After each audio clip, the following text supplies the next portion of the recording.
Hello, everybody. It's Brian here with 10 of my favorite illustrated album covers, which is a thread started by Rob Walker over in the UK. It's funny because I'd never really stopped to think about illustrated album covers, but when I saw his video, I realized I have quite a few, and I never really paid much attention to the fact that they were illustrated. But I thought I would take part in this. I have chosen 10. It turned out to be far easier than I thought because there's lots. And, I could have done obviously a lot more. But I'll put a link below to Rob's channel in case you haven't seen the video. And I haven't put these in any order. I just chose 10 that I like. I'm not sure if they're my absolute favorites, but I chose 10 that occurred to me.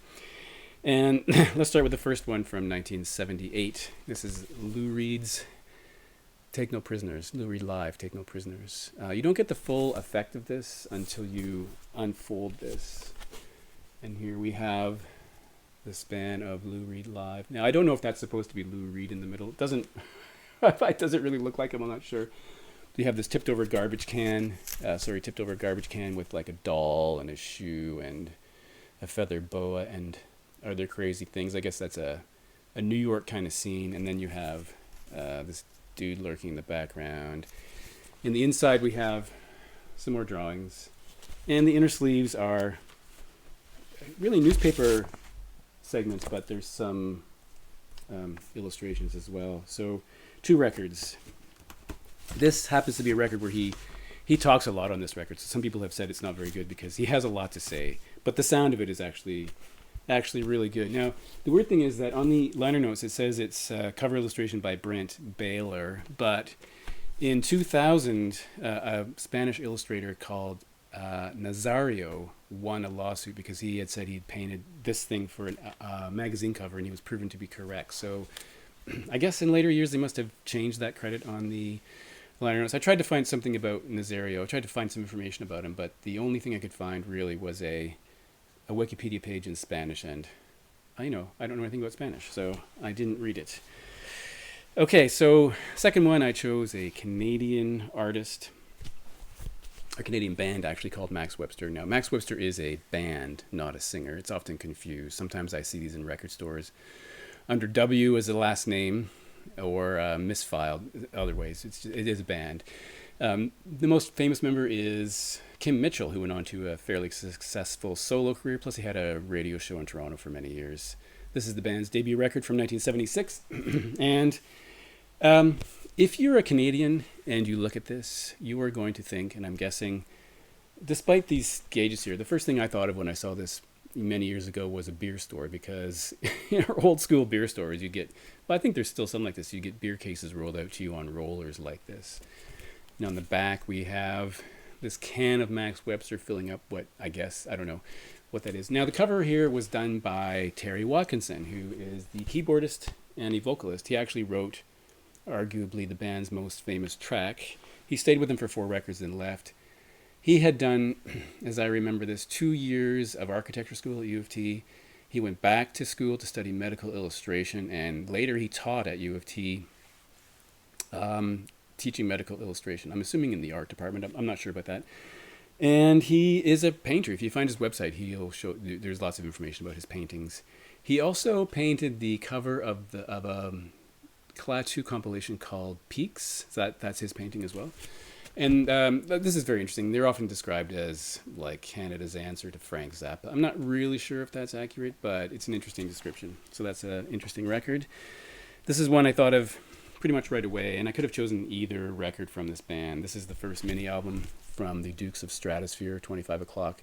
This is XTC, under the name of Dukes of Stratosphere, with pseudonyms all around, trying to recreate that 60s psychedelic sound. And we have Sir John Johns, who is Andy Partridge, the Red Curtain, who's Colin Moulding, and if I'm remembering this correctly, Lord Cornelius Plum is Dave Gregory. Drums are credited to E.I.E.I. Owen. I don't know who that is.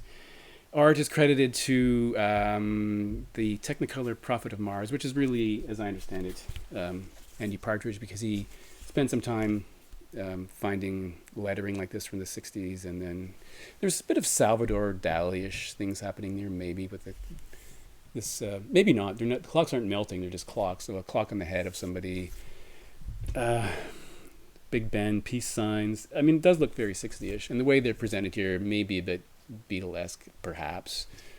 Animals and whatnot. So, really cool, really cool record. XTC. By the way, XTC have a whole slew of illustrated album covers that I could have chosen, but I went with that one. The fourth one I picked is something from 2009, and this is from this artist, kind of left field improv experimental sound, and this was done by Atsushi Fuki. I know I won't pronounce that correctly, but this person's done a lot of covers for David Sylvian. This is Manaphon. You know, as much as I like the front cover and the back cover, I mean, I like the fact that this motif is carried through the entire record. So when you open it up, you get to see David Sylvian here with a rabbit. That's sadly, I'm pushing this the wrong way, sorry. Which is a really good drawing. And even the inner sleeves have this carried through. So we have fox and wolf.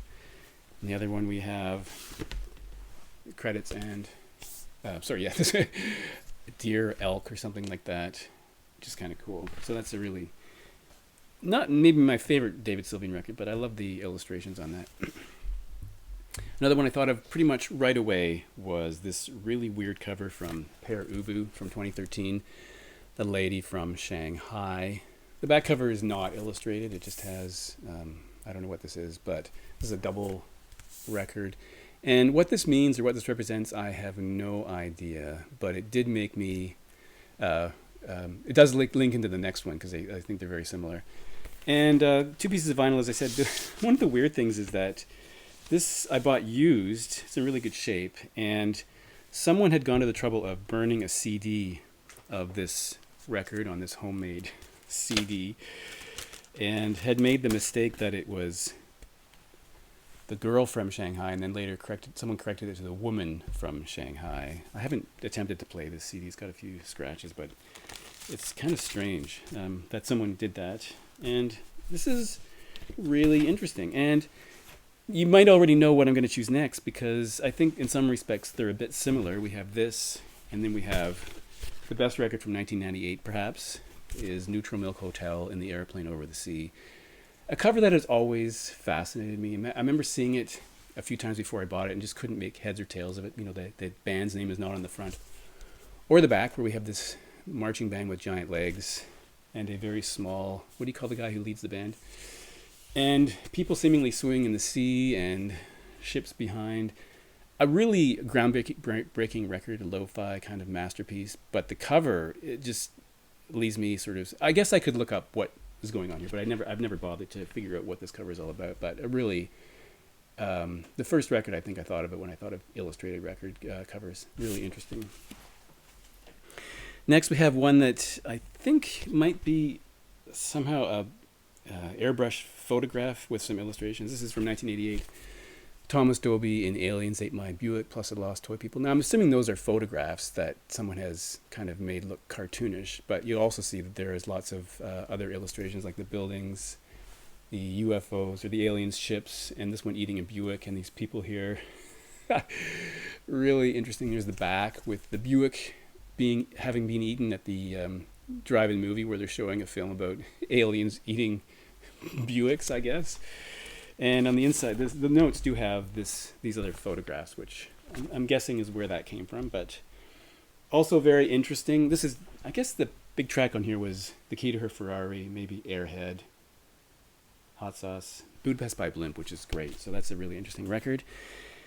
And I think we're down to the last three. This one is not, I wouldn't say, it's just weird. And I like it because it just seems so quirky. And that's Max Brennan, We Are Part of Us and So Are You. It seems to be a family playing chess, weirdly. Again, it just sort of, it strikes me as very weird. Like, it's a very weird drawing. What does it mean? It's the back. This is a guy who does, I guess depending on the record, you might call this house meets future jazz with a bit of electronic beats happening in it. The first record I had from him was called Alien to Whom, and then I picked up this one. And this is from the year 2000. So that's kind of an interesting cover. Next one is another Canadian one, and this is from Mendelssohn Joe. It's called Not Homogenized. Mendelssohn Joe is perhaps best known in Canada originally as Joe Mendelssohn. That might seem strange, but he was in McKenna Mainline Mendelssohn, that blues kind of band, and then he had a solo career. So he's a musician, he's an artist. He's a kind of a political firebrand. So for years, every time I picked up a newspaper and looked at letters to the editors, it was a letter from Joe Mendelssohn or Mendelssohn Joe in there, making his positions known on all sorts of things. So kind of a well-known guy. He died in February of this year. I have some other things by him. And, Not Homogenized fits in with this. Someone's milking a cow. Maybe it's Joe. He's milking and he's got like 2% skim and somehow chocolate milk. There's a rabbit there. Kind of an interesting pastoral image, which I think is kind of fun. What song? You wouldn't know any of these. Oh, I should say, this was engineered by Daniel Lanois. This is from 1979, before Daniel Lanois was a big-time producer. And what you'd know on here, probably nothing, unless you were into the weird... weird Canadian music. I don't think anyone would know anything on this record. I can't think of a track that even got airplay. So, interesting though. And lastly, as I picked this out, I realized this is still sealed, something I've never opened. A band I like the first two records, I kind of lost interest in, and somehow I have this and never bothered to open it. It's from Flash in the Pan. Early Morning Wake Up Call has a remainder punch here.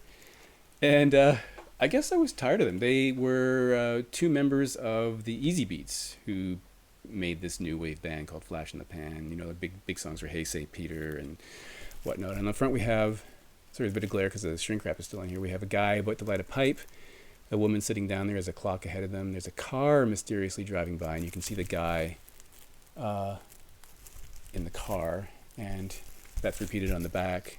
The car, a motorcycle, and this clock again. So I have heard the track Midnight Man from this record, but I don't really know anything else about it, and I've never opened it. Maybe not even play it. Maybe I should play it, but it's from 1984, and I think by that time, my interest in the band sort of faded away, and I liked the sound they had originally, and then I kind of lost interest. But yeah, I don't know what it all means. It looks like something from a Dashiell Hammett novel or something like that. So anyway, Rob, I think, has made a playlist of these thread responses, so that would be fun to look at. I have seen some, but not everyone's. So thanks for watching, and I'll talk to you next time.